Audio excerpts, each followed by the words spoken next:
kalayas, kaya kailangan ng linisin kasi malumot na.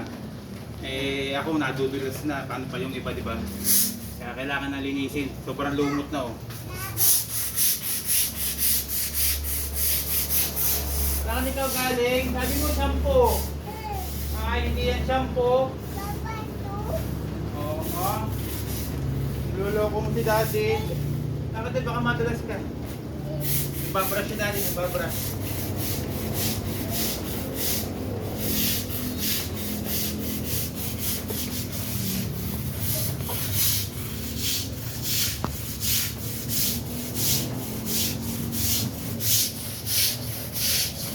Sobrang lumot na mga kalay. So, pakita mo anak yung semento. Ayan, no?